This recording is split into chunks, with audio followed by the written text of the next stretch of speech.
What is your best one time my dad? Story. Story 1. One time my dad took me to my college orientation back in '98. I grew up in an urban setting and wanted to mix it up, so I decided on an undergrad school in a very rural area. Read. Not a lot of diversity. My dad is the best and always wants to goof around.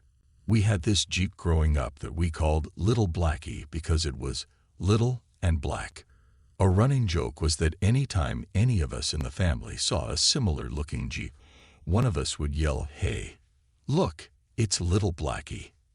Bet you see where this is going." We were walking around campus and sure enough, there was a Jeep parked within sight. My dad starts yelling, "Hey, look, Little Blackie, Little Blacki." Of course, the only African-American kid on campus was walking right in front of us.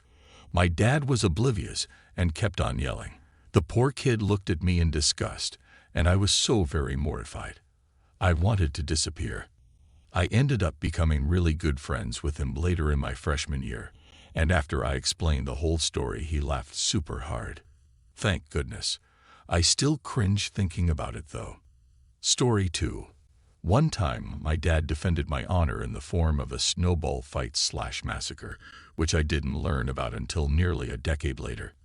I was maybe 7 or 8 years old walking home from my friend's house after enjoying a snow day, sledding around in her hilly backyard.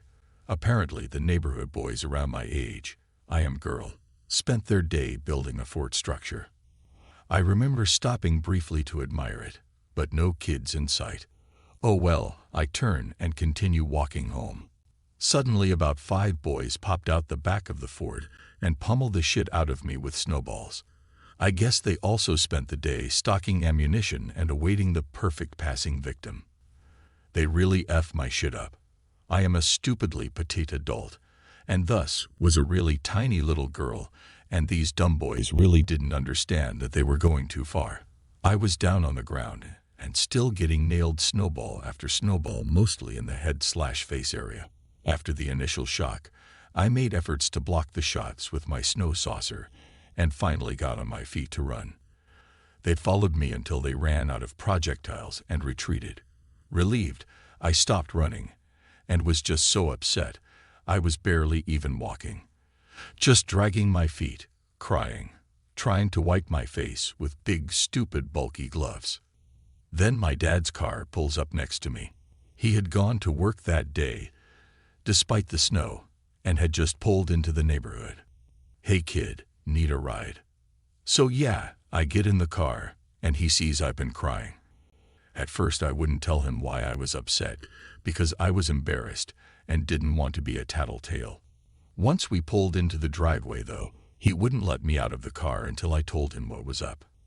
After my explanation, he told me to go inside and get washed up for dinner, that he'll be inside in a few minutes. So time warps to 10 years later. I was planning a big high school graduation cookout at our house, and I was inviting all the kids from the neighborhood. A couple of those boys from the snowball incident told me they didn't really feel comfortable hanging out at my parents' house, to which I'm like, "Da fuck are you talking about?"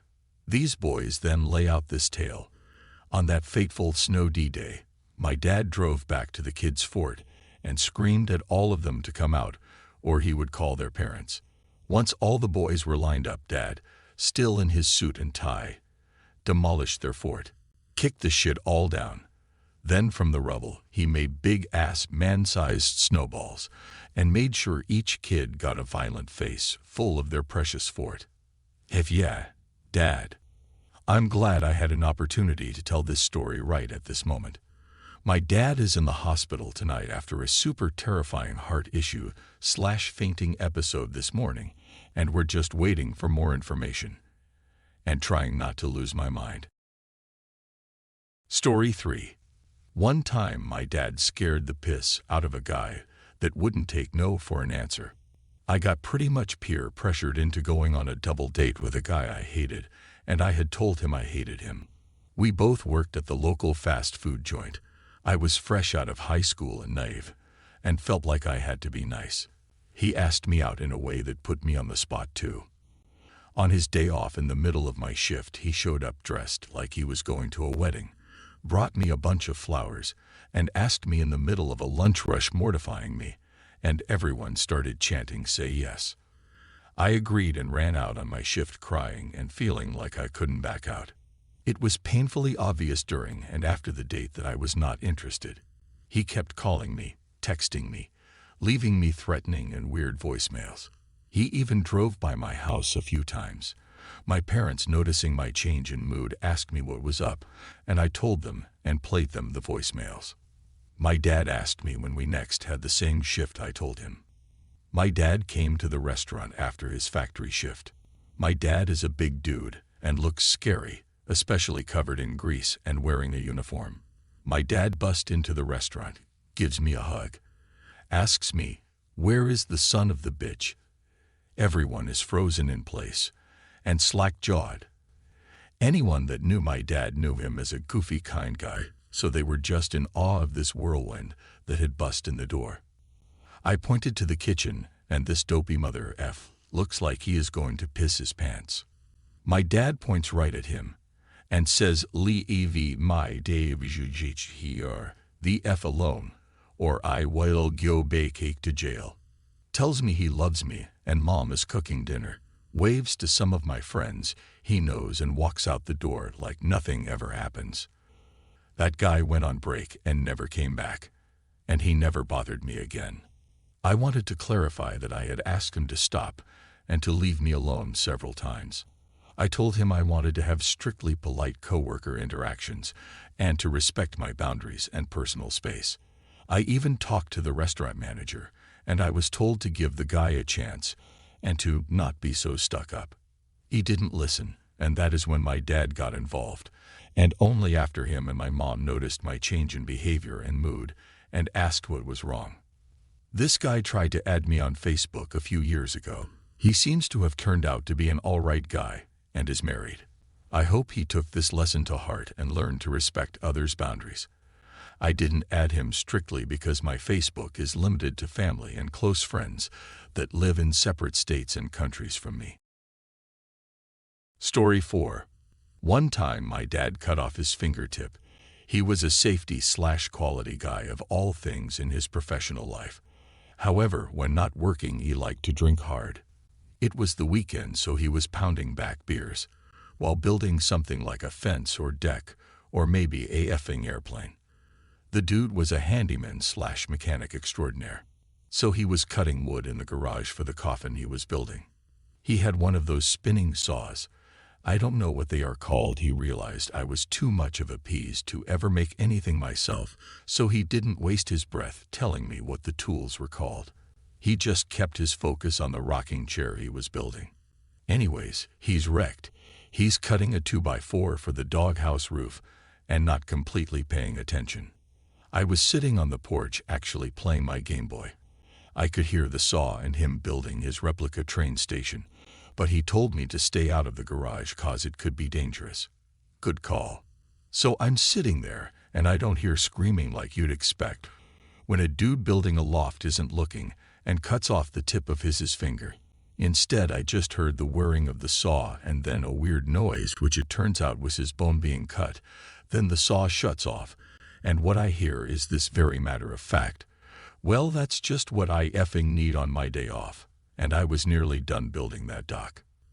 Then he walks out of the garage and sees me, and he's holding the tip of his finger in the hand.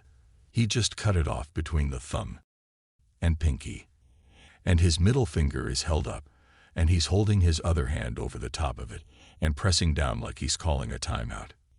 He looks me in the eyes and says, "Can you get the door for me? Then grab me some ice to put my bloody fingertip in. And sorry about the swearing, this hurts." I ran to the door and got him ice. Meanwhile, he grabbed his wallet and keys, and when he came and found me in the kitchen, he's got his mangled hand pressed into his hip like he's striking some supermodel pose, and he's just shaking his head, visibly annoyed. Then I held the bag of ice open. He dropped the fingertip in it, then asked me to seal the bag. I did and gave it to him. He put it in his pocket. Then he looks at me like he's working out the best next action, and finally says, "All right, don't tell your mom about this. She'll just freak out for nothing. I'm gonna go to the hospital and get this stupid thing sewed back on. If I'm not home by dinner, just tell your mom I went to the hardware store. Oh, and don't go in the garage. It looks like a horror movie in there." Then he effing drove himself to the hospital, and sure enough, from that day forward his middle finger was shorter than the other fingers beside it. But I still am not 100% sure my mom knows. Story 5. When I was 17, my crush arrived to pick me up to go hang out. He didn't come to the front door, he just honked from the driveway. So my dad got all pissy. That's not how you treat a lady. Honking is unacceptable, and didn't let me go out. He brought up that scenario repeatedly for years as a baseline for how my dates should treat me. He hated that guy. I got married a few years later, and my husband died a few years into our relationship. A few years after he died, I was joking with my dad about the guy honking his horn, and my dad looked at me and said, "Wait, that was the same guy." "Yes, Dad, that was the same guy." He'd never realized that I'd married the honking guy. I didn't know that he didn't know.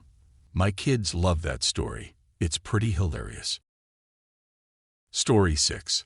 My stepmom owns a couple of hot dog stands that are located in Home Depots. Every summer she caters an outdoor movie night event for the community of her cousin. It's an all-day event, and when I was in college they asked me to help out and gave me the money they got so I could have some money for school. The morning of the event, I got to my dad's house and started helping him load the hot dog cart onto the back of his truck. All of a sudden this SUV starts speeding down the alley. My dad narrowly avoided getting hit, but as the SUV passed it took out the driver's side mirror of my dad's truck. The SUV then stops a few houses down, and the guy jumps out and runs into a house. My dad and I both looked at each other, really confused, and then went to check out the damage. The mirror was hanging off, so we had to start figuring a way to tape it on, because we needed it to make the hour-and-a-half-long drive to the event. After a few minutes, the guy from the SUV comes back out and walks towards us. My dad was pretty pissed and looked ready to confront him. The guy stops right in front of the mirror, looks at it, turns to us, and says, "I'm so sorry." I was about to shit myself. I could barely withhold my laughter, and although my dad was still visibly pissed, I could tell he thought it was funny too. The guy ended up paying for the mirror, but the whole thing was such a weird interaction. Story 7.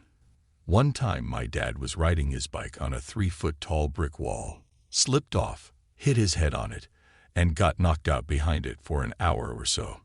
My grandma almost called the cops to file him missing.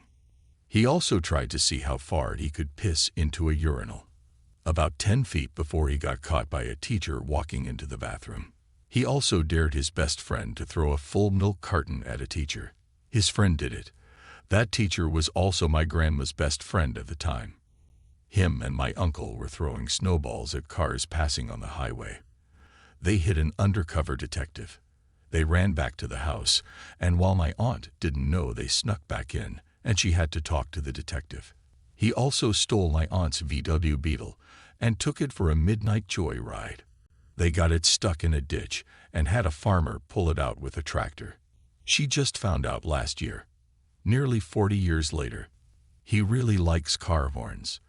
When we were kids, he held down the horn on a country road until the horn gave out and was just squeaking, trying to make noise. He recently got a new aerating trailer for his lawnmower, and he was so excited about it that he did 3 of our neighbors' yards for fun. He also got himself a Christmas present a few years back and yelled, "Yes, thank you," when he opened it. That same Christmas, my mom got him a new coffee maker, and he spent the entire night setting it up and making everyone coffee. He bought a motorcycle as a midlife crisis thing. He kept it a secret from my grandma for 3 years. A 50-year-old man hiding things from his mom. My older brother fired an arrow almost straight up in the air. It came back down right on the peak of our shed, sticking straight up in dead center. You could tell he was trying not to laugh while scolding us. We were having a bonfire one night, and one of my brother's friends put a Mountain Dew can near the fire so it heated up slowly. When it exploded, it sounded like a mortar went off. It sent embers 40 feet into the air and 25 feet around.